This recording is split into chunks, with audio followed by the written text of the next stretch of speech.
I'm Amy Hallberg, and when I founded Courageous Wordsmith, I had this idea of a writing circle that I wanted to do. It came into being because my friend Nicole Diaz worked on it with me at the beginning. She's still a dear friend. And while we were doing this, we recorded a series of podcasts that we called Storycraft about the creative process. And we completed 3 episodes. Nicole has moved on since then, and so I've held on to those 3 episodes until now, and I think it's time for you to hear them as a holiday present. Enjoy. There are always going to be these places where our writing is under construction, and the sooner that we get used to that idea, the easier we can be on ourselves while we get there. Let's talk about that. Welcome to Storycraft with Amy and Nicole, where we unpack one little bit of the creative process. This is episode 3. Okay, so Nicole, we are talking about the fact that when you and I sit down to write, beautiful things don't just flow from God on high to our page perfectly formed. This is true. I love the story that you shared with me about the building under construction. Would you share that? So I can get really down on myself when it takes too long to write a piece that I intellectually think I should be able to write. And I had to go to get my eyes checked, my vision, which is kind of funny. I went to this medical clinic that it's been there. I've gone there for 30 years. It's old. And, since that time, the whole area has expanded. So they've built on like this whole extra like medical complex around it. And now they're remodeling this little old building from like 80s, maybe. And so like this beautiful facility. And here's this medical clinic with dermatology and the eye department or whatever. And it's got good bones, right? Like it's a pretty building. It's kind of got some light, some open atrium areas, but it's got all this, like the plastic taped to the walls, I'm walking down the stairs and I can see that it's going to be really beautiful, but I also can see that there's like scaffolding a foot in from the edge of the stairs so that I don't hurt myself. And I was thinking about how nobody walks in there and like, why is this under construction? Why isn't this beautiful? Like everybody understands that when you have a construction project, it goes through phases and now we're here and now we're here. And nobody is like, why is this not perfect? Because it's a 30-year-old building that they are now shifting into something else to serve the purpose of now. And I think that's true about a lot of the things we're writing about, right? Like a lot of these things, if I look back, I'm writing about things that happened 30 years ago. From that understanding, I experienced it. And now I'm trying to repurpose it for the writing that I'm doing now. Mm. It doesn't mean that I burn the building down. It means, okay, there's some scaffolding. It's not perfect. And, there are people who just sit down and it does come from God on high. I swear it does. But I'm not that person. And so to deprive myself of the joy I take in the meandering and the putting up the scaffolding and the playing with stuff and thinking that that's somehow a bad thing is putting a burden on my writing that I don't want to do because it's not helpful. No, definitely not. So it's interesting. There's two kind of threads that I'm tracking here. And I think one, I love this metaphor of the building under construction. It's so relatable. And also just the idea that like no one's walking by this building or this construction area and saying, why isn't it done yet? That just so resonates with me because I think that, especially when I was first starting out with my kind of writing journey, I wanted to just sit down and write the book. Like, right. I wanted to open a document, start typing, and then have a published book within a weekend or something. I mean, I don't think I was being that unrealistic, but kind of almost like a cosmic vending machine that, once we commit to the creative process, the magic just falls out and off we go. And so I love this idea that no one's expecting it to be done yet. That starts with us, right? Like if I'm looking at the book, wondering, why aren't you done yet? Why aren't you done yet? Well, it takes time. And I would never do that with a building, and I think when you shared that with me, it really hit home with me. I think we kind of expect so much from ourselves, but if we can see things through this lens of everything takes time. I mean, you could do prefab, that's easy enough. You get the walls, you slap them up, and it's pretty simple. And it also feels that way. It's industrial. You can write prefab, you can write formulaic, and you can get it done pretty fast. And it will read that way. Yeah, definitely. There's all the dime store novels, right? That like just take a plot, or the Hallmark movies. But there's a very kind of formulaic feel to that type of writing. Well, and that's what people love about Yeah, it's predictable. them. What people love about them is their predictability. It's a comfort, and that's fine if that's your goal. But I guess the question I would ask is, why are you writing? Before you send it out to somebody else in the world, which is, if you don't enjoy the writing for yourself, that's a lot of energy and time to put into something that you don't know that it's going to arrive in the world. So you might as well enjoy it on the journey. Why are you writing? Yeah. Yeah. So in our idea parties, we've seen this happen where everyone kind of operates using the same prompt and the same sort of creative stimulant or stimulants. And we have some people who, just sit down and they write like this beautiful and amazing prose, and it feels fully formed. I mean, maybe a bit of editing, but in a 10-minute span of time, they have something that's pretty polished, actually. And then you have people like me And me. who, we tend to, I think I described it earlier as, I'm writing like a fourth grader. Like I'm just writing the who, what, when, where, just the facts. And so it doesn't feel fully formed. And a lot of the times, for me, it's a rambling that happens, or I'm, kind of wandering around. I don't know what's there yet because I have to go through this process of exploration, and I do that on the page. And so, especially in the groups, it's been really helpful for me to just recognize that everybody has their own process, and some of us are meanderers and we don't sit down and write perfect prose immediately, and that's okay too. I want to push back on something though with you. Okay. Because you characterize that as fourth grader.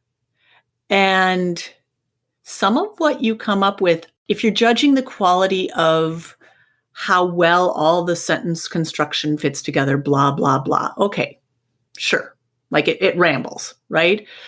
But in there, pretty consistently, when you do that, when you let yourself do that and you give yourself permission, it just gets on the page, don't edit it.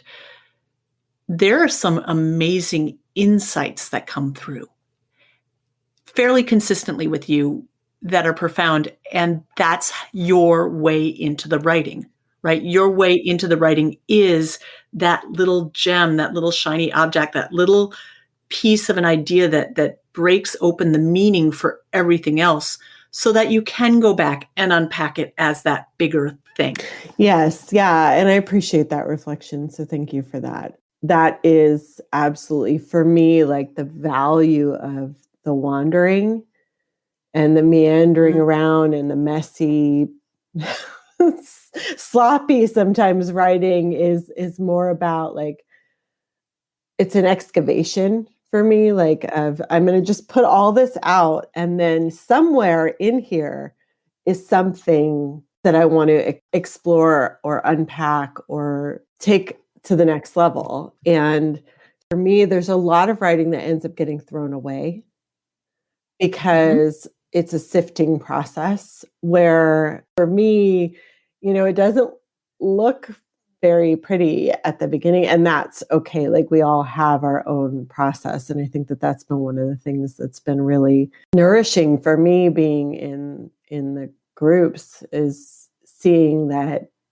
everybody has their own way. And I think, you create these blueprints. If we go back to the metaphor again of construction, you create blueprints, but then you get on the ground and you start putting the pieces together and you discover that, ooh, the original builder didn't build it to code and you have to fix this code thing here.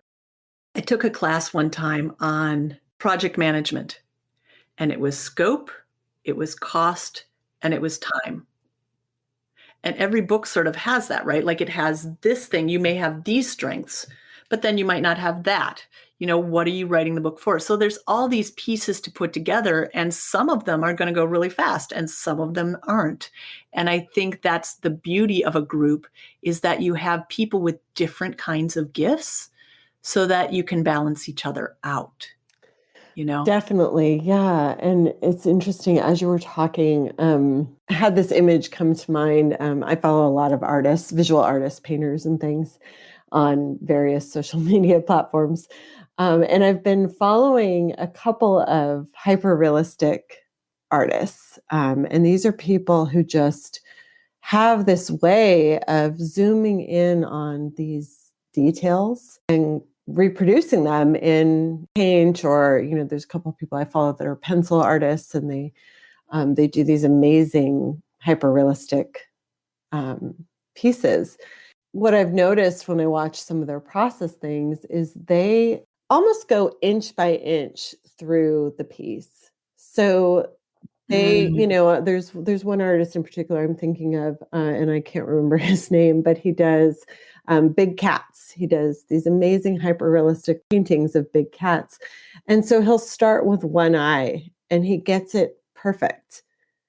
And then he goes, maybe up and over to the right. And he does a little inch of the painting and he gets that perfect. And then he builds the painting almost like square by square or inch by inch out from one area. And I'm Mm. comparing that to other artists that I follow who are kind of landscape artists or doing sort of more traditional art. And they do it in this completely different way, where it's like they do a base layer and then they kind of do the shading, but it's the whole picture, right? They're sort of painting all over the place on the canvas.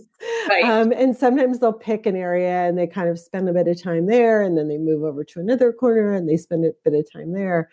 And it never occurred to me before this conversation, but I think that happens a lot in writing too. We have these people who can zero in on the moment, and they just can express it in such exquisite detail that you feel like you're right there with them and experiencing it. And they do that moment by moment and string that all together into this narrative. And then you have people more like myself who are kind of, well, there's this sort of like big nebulous thing, and I'm not really sure, but I'm going to get a layer down and see what wants to happen Yeah. next. And then, oh, well, I guess I'll zoom in over here in this corner and kind of play with Yeah. this. And then I'm going to go over here. And so, eventually, like if I bring it back to these artists, I mean, eventually the painting gets done. It's just, if you step in and you look mid process for any of these painters, I mean, you're not seeing the finished work. You're just seeing like these intermediate steps, the scaffolding that they're laying down for that works for them. Right. And we all have our Yeah, access points, right? So some people start at that macro level and some people start at that micro level, or, like even I do both, sure. right? Like I have this big picture and I have this, and they're sort of like moving towards each other. I heard a description about ADHD, which I believe I have, but I've never been diagnosed. So don't check me on that because it is a medical diagnosis, just to say. But that ADHD people don't see the big picture from the outset. Like we hyper focus on things and we see connections. But like if somebody just sees the vision, then all they need to do is step into that vision. I have never been one of those people who could see the full vision of things. And as evidence of that, even though I got really good grades in high school, every single time I would go to the first day of class in whatever class it was, and the teacher would hand out the syllabus. And back in the 80s, they would give you a syllabus and it would have the grading scale, and it would be like, here's the A and here's the B and here's the C and here's the D and here's the F. And even though I got straight A's because I worked really hard and was compliant, I always was like, oh, I'm going to fail this class. And I never did, but it's just because they would lay this whole thing out and I'd just be like, I can't see it. I cannot Yeah. see the big Yeah. picture. But once I get there, then yes, and what that makes possible for me is I am really good at helping people like me who don't see the big picture to find some of those stepping stones. Let me shine a light on this thing that you can't see because I have been there and I too have struggled with finding those stepping stones. And to me, it wasn't helpful. Why can't you see it, Amy? Because I can't. Could you just shine a little light on this little patch of where I am? It's helpful. Yeah. But it also, you can hear my voice clogging Yes. up as I talk about it because there's this painful part about it too, like this feeling that I should have just known. And I don't think that's how the writing process works. I don't think you should just know. So, talking about that idea party we were having, I shared some writing that was very rough. And it was interesting because I'm the leader of the group, right? And it was interesting to see the participants look at it and go, wow, that's both very good and also very raw. And where are you going with this? And, it doesn't matter how good of a writer I ever will be, I'm always going to have to go through that process. There's things I see that maybe I wouldn't have seen before. I just take it a whole lot less personally. So when people say, where are you going with this? And I'm like, I don't know. And it's a question as opposed to a referendum on my capabilities as a human being and as a writer. Right. Well, and I think that that's one of the things that is so important about being in community as a creative, is Mm-hmm. seeing that we all kind of have our own processes and our own ways of doing things, and it sort of normalizes the fact that eventually we get there. We just everybody does it in a different way, if that makes sense. And the world will edit. Yeah. I mean, so if you go out into social media, whatever platform you're on, people are very quick to correct you. And in fact, like I'll have people who will correct things on Facebook. And I'm like, look, it's a work in progress. So I'm not impressed that you fixed my grammar for me. Thanks. Right. Because I can fix grammar with the best of them. I'm not impressed. What you and I have cultivated in our community is a space where, and it's not there yet because we always bring our own worries and fears with us, but it's a space where it's safe to say, I don't really know what I'm doing, but here's some raw stuff. What do you see? And I have never heard people in these groups go, you missed a comma there, or gee, that was grammatically incorrect. But what they're reflecting back, and that can be done later. There's always a proofreader before you publish. And even afterwards, there's always things that get through. They can be fixed later. What I love about the groups that you and I have been cultivating is that people aren't fixating on those technical things that can get fixed later at the expense of these beautiful connections that you could miss. Like they're right in front of you and you could just miss them because you're too busy counting commas. Right. I know for me, like that stopped me for a long time. When I was doing it on my own and not really understanding how other people navigated this process, I would write something and then I would immediately judge it Mm. versus letting it have some space and letting it breathe and recognizing that the editing comes later. But, at the beginning, it's really just, at least for me, it's a matter of just get something down and then see Mhm. what wants to happen next, like what wants to be here, where's the gem in the rambling. And I think it's important to mention too, there's the whole typing versus Mm. handwriting. And I do both. And I think, do you do I both? do both, yes. Yeah. Okay, but they're very different mental process. So like sometimes I've asked you about this before. So sometimes when I'm writing, I'll just write the wrong word. Oh, yeah. Like I'll write a word that like my brain meant to put something else, but my hand will be like, no, and my hand will introduce and I'm doing little air quotes here, error into the writing. And sometimes those, again, air quote errors are the best part of the writing. And it's like my hand or my being or something in me is bypassing my brain. And if I were typing, I type so fast that sometimes I would correct it and move on. And like I wouldn't sit with it. Whereas when I do it in writing, I have to look at it and go, huh, what word is wanting to come through here because it's not the word I'm trying to write. And so instead of crossing that word out, going, what word, what was I thinking in that split second when my hand made a different decision? I'm just realizing as you were saying, crossing things out because I do that a lot, when I'm writing, but sometimes, like, the things that I've crossed out are actually the things that end up, they end up staying.